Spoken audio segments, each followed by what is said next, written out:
Imagine one single pill that can keep you alive forever. That's the dream scenario. I mean, even if you had to take it every week or every day, that's still a pretty good deal. That medication would be incredibly successful, right?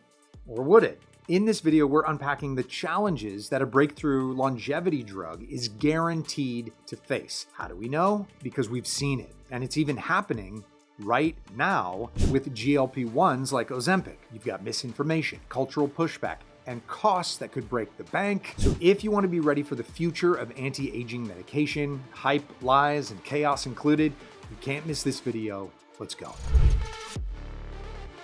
Welcome to Longevity Science News. I'm Emmett Short. It's easy to imagine society celebrating if presented with a pill for immortality. Complete success, right? End of story. But if history is any guide, scientific breakthroughs never come without controversy. From skepticism and supply-side counterfeiting and conspiracy theories, every revolutionary treatment gets its fair share of resistance and drama. So, I decided to look at the cultural reaction that we've seen from another class of medications, GLP-1 agonists like Ozempic and Wegovy. So their arrival was so monumental and controversial that the cultural response is almost a perfect blueprint for the challenges that a longevity drug will inevitably face. And if you stick around to the end of the video, I'll debunk a common big pharma conspiracy theory and replace it with a little conspiracy theory of my own. All right, to kick this thing off, let's start with something wild. Do you know what Ozempic and Wegovy is made of? No. It's a venom protein from the Gila Monster lizard. The forked tongue of this lizard is what they use to make Ozempic. Gila Monster venom is actually more deadly and more toxic than a western diamondback rattlesnake. It's venom to humans. Do you believe you're overweight? Do you believe you're diabetic? And do you believe you have heart disease because you're Gila Monster venom deficient? Wow, this fear-mongering is artisanal. Everyone knows, right? Weight gain is less about being Gila Monster deficient and more Dorito proficient. But more importantly, is there truth to this Gila Monster myth? And side note, does this guy think my face wrinkles are not a salmon sperm deficiency? Because that's just crazy talk. And I gotta say, if given the choice, I still might choose Gila Monster venom over kale smoothies. Just saying. Anyway, fun fact for all our science-minded viewers, Gila Monster venom does have a lot of different enzymes, peptides, molecules, and hormones. Okay, so one of the most interesting, serotonin. Yes, the feel-good drug that the human brain produces to regulate sleep and eating is also in Gila Monster venom. But when it gets injected into the skin, serotonin does not feel good. Yes, the exact same chemical can have opposite effect on the human body depending on where, when, and how it's administered. That's pretty cool, right? So if that makes the video worth it to you already, go ahead and tap the like button. It does help us out. Okay, that leads me to another molecule in Gila Monster venom. That's a peptide called extendin-4. Humans have a similar peptide called GLP-1. So what makes extendin-4 and GLP-1 similar? Well, both trigger insulin release and lower blood sugar. Back in 2001, researchers compared the structures of both peptides to identify exactly which mechanisms activate the biological effects. And then they attempted to modify the structure of each peptide to optimize the molecule's therapeutic effect in the human body. Once they were able to establish a new structure with their desired modifications, the next step was to create a synthetic version, so they could obviously patent it. Voila, Ozempic. Do you know what is not in Ozempic? Gila Monster venom. Yeah, it's not like they're out in the desert with tiny buckets harvesting lizard spit like it's maple syrup. This is science, not an episode of Fat versus Wild. But because this guy did correctly identify the scary venomous lizard as the source of the medication, people are willing to believe the other details of the story also have validity. If a weight loss drug can evoke these kinds of wild rumors, just imagine the over-the-top exaggerations that people are going to make about an immortality drug. And people could be more convinced by the fiction than they are by boring old facts. Meaning, once we actually find a cure for aging, we're likely going to face the sad consequence of people dying just because they don't believe the medication works. So how can we convince people of the efficacy of medication when the results sound too good to be true. And that's assuming that it works, right? So that's another issue. Efficacy. GLP-1s work, but not the same for everybody. I have this gene, GDF15, which makes you extremely prone to nausea. I tried Ozempic and I was like bedridden. I was like vomiting, like, and then you have no energy. But other people take it and they're all good. I lost 30 pounds so quick. I looked great and I couldn't lift my head off the pillow. So what's the point? Whew. So one small genetic discrepancy can make a medication effectively useless, meaning a future anti-aging medication could just not work on a certain percentage of the population or, turn them into Gila monsters. We don't know. The world already gets its panties all in a bunch at the very hint of inequality based on genetic makeup. So just imagine if they cured aging, but like for just the French. You think people hate the French now? Whew. Immortality would end up being a death sentence. Now that brings us to the next society dividing conundrum we're about to face. Those who can pay versus those who can't. A 28-day supply of Wegovy has a list price of $1349.02. Okay, that's over $17,500 per year. Now, if the government is paying for your health care, they got to weigh the cost benefit. You've got a $20,000 cost. This is $20,000. That price is not coming down. Do the math.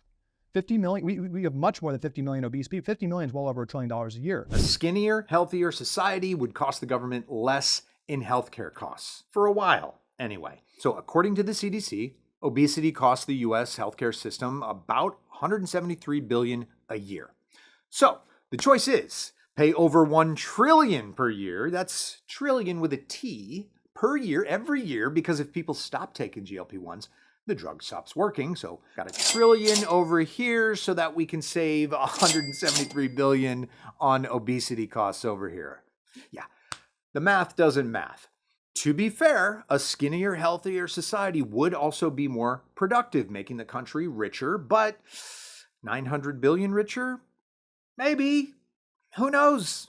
Ultimately, we're still asking, pay now, pay later, who pays, how much? And the decision could divide the country into the haves and the have-nots. I mean, one person who has insurance through their job gets to receive treatment and avoid long-term damage, doesn't pay a dime. And another person, same age, same illness, without insurance or on government health care, who can't pay for treatment, now is essentially condemned to suffer preventable illness later. So I don't know the solution, but the correlation to our topic should be very clear, right? An anti-aging drug might be expensive and not everyone will be able to afford it unless we figure out that the productivity gains of said healthy society outweigh the cost of making said society healthy. In the meantime, there's definitely going to be some people saying at some point, hey, why should I pay taxes so that other people can live forever? Whether they can't afford the drug or whether they just don't want to take the drug, somebody's going to say that. How do we prevent society from being ripped into a class war in the fight for immortality? And also, that sounds like a pretty gritty sci-fi film, right? Yeah, someone call 20th Century Fox and tell them to call me. I trust you. I trust you. Even when people agree that a medication works, they worry that it could have unforeseen consequences or future side effects. So is that a logical concern or maybe a logical fallacy? But the big lingering question about GLP-1s, what do we know about the long-term effects of it? So I think that's a concern that we don't have 100 years of data. So with Ozempic specifically, the first human trials were in 2009, and the FDA only approved Ozempic for the treatment of type 2 diabetes in 2017. There was not a lot of controversy about, hey, it hasn't been tested enough. Apparently, people were pretty comfortable with 8 years of human testing for a diabetes drug. But 4 years later, when Ozempic was approved as a treatment for obesity, people started asking, hey, is 11 years of testing long enough? There tends to be this pattern where we can't know until we know. I mean, it was true for x-rays, vaccines, tobacco. My plastic Tupperware was safe until last year. Now it's totally toxic. The point is, the goalposts keep moving depending on who knows what. For some people, a decade of testing, that's sufficient to determine long-term safety. For other people, well, the polio vaccine was invented by Jonas Salk 70 years ago, and they're still skeptical. When it comes to a brand new longevity drug that allows humans to live another 100, 200, 500 years, we can be certain that someone is going to protest, like, yeah, but hey, how do we know it's safe? Has it been tested for 500 years to see what the long-term effects are? You know, because, yeah, who wants to live 500 years if you got a slight rash and weird burps? Speaking of GLP-1s and side effects. The side effects? Yeah. The main one Yeah. is the burps. Genuinely the worst thing I've ever smelled in my life. So I'm not even joking, dude. We were on the plane yesterday, or the other day. We sat together, and I had it really bad. Doing the, you know, the fat girl at a bar. Doing that thing, blowing it to the side. You know what I'm talking about? Yeah. Man. Yeah. Dude, and I thought there was a sewage problem on the plane. Okay, that was hilarious and unfortunate, and probably still worth it for many people, especially if you don't have to be on it for 500 years. So let's talk about why it might be worth it, the benefits. One of the biggest reasons for the popularity of GLP-1s is that the intended effects were obvious and undeniable. You look great. Everybody looks so great. When I look around this room, I can't help but wonder, is Ozempic right for me?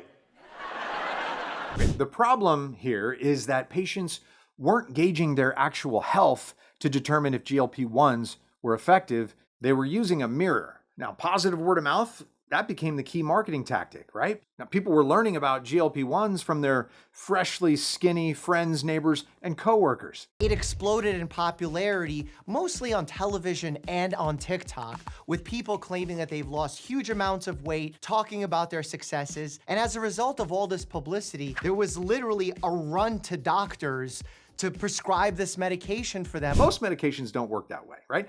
No one in the gym locker room's coming up to you going, hey, I noticed that your herpes flare-up is gone. What's your secret? Plus, when it comes to weight loss, no one's gonna interrogate you about your health. Like, hey, you lost weight. Are you on Wegovy?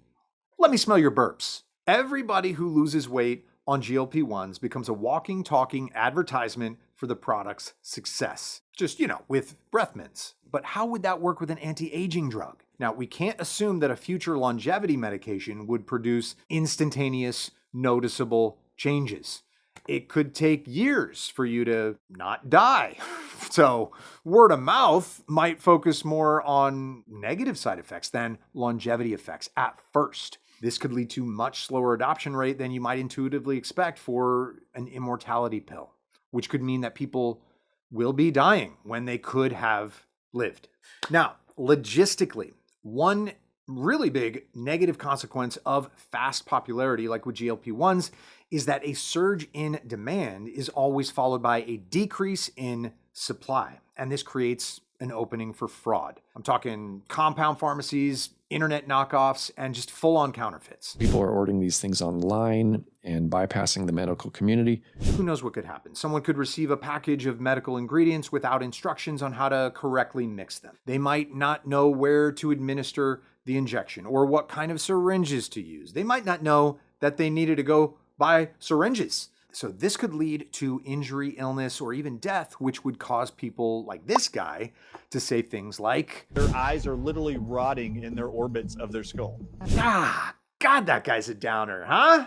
Knowing what we know, when it comes to a cure for aging, whether it's one dose or multiple, we could probably rely on skepticism outpacing popularity. So hopefully that will help us avoid any supply and demand issues that harm consumers. But come on. Honestly, any demand should be anticipated at 100%. So to any drug companies listening, the rule should be like bringing candy to school. Bring enough for the whole class. And don't buy your life extension medication on Temu or Etsy or Craigslist. Now, let's talk Big Pharma. Just those two words, Big Pharma, get you in a conspiratorial mood. Have you heard this one? Pharma buys off the news. We're saying that Pharma buys TV spots not to convince people to ask for specific drugs from their physicians, but to subvert the news business? This is an open secret.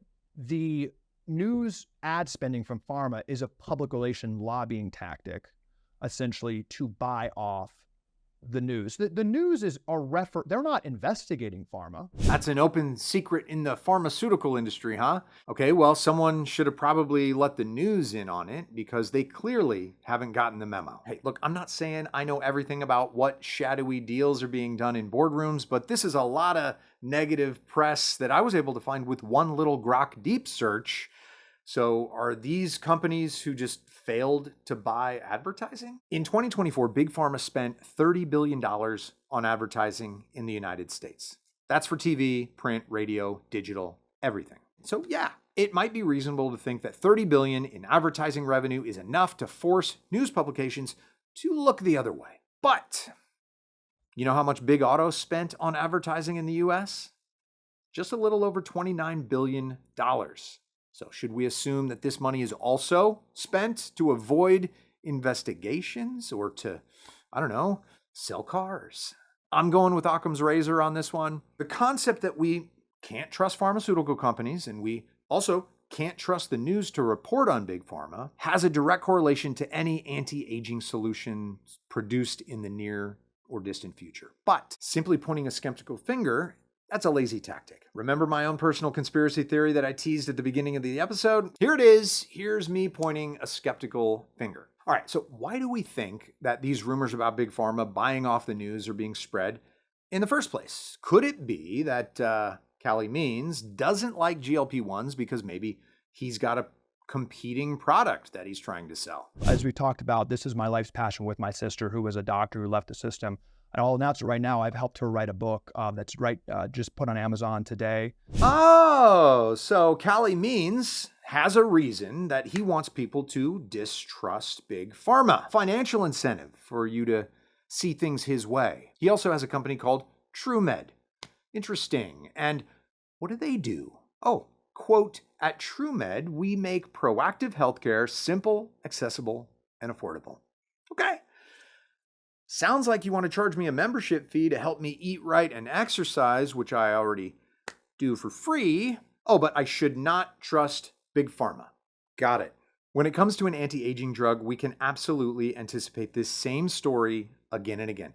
Don't rely on Big Pharma. They're liars. You should use my anti-aging methods instead. Whoever can profit will try to control the narrative to fit their profit margin. And by the way, investors are another big reason to distrust the idea that Big Pharma can avoid bad press. Let's be honest, investment risk is a big topic of conversation in the news, and the downside of drugs like GLP-1s are talked about openly.